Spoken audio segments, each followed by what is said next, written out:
Hello po, ito, may mga scammer pa rin. Kanina, may tumawag sa akin. Ayun, may scam. Kaya ang ginawa ko, sabi ko, tawag na lang siya ulit at maghahanap ako ng signal. Ito ngayon, na-record na namin ng aking anak.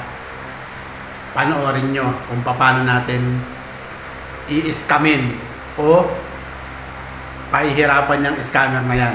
O, tingnan nyo. Galing na aking anak. Panoorin nyo. Please, subscribe kayo. Salamat.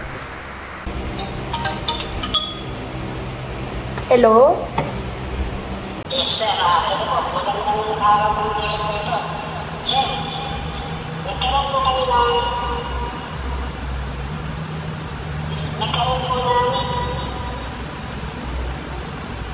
ang gandang araw po ito ay nagkaroon ng maraming gawato ng mga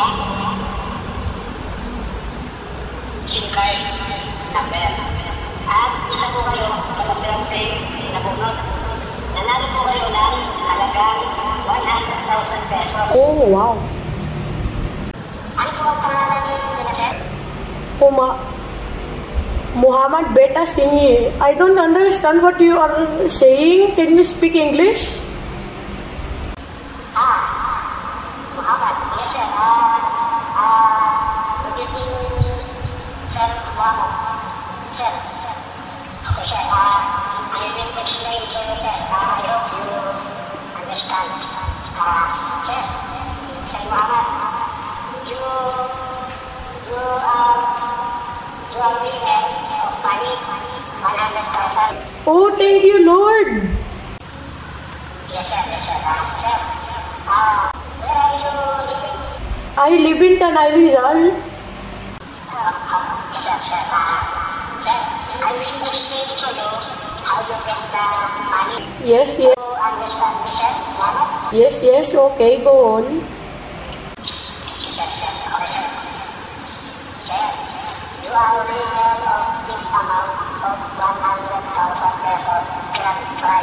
To get your money, 100,000, sir, you are give me 5,000 pesos, sir, for the processing.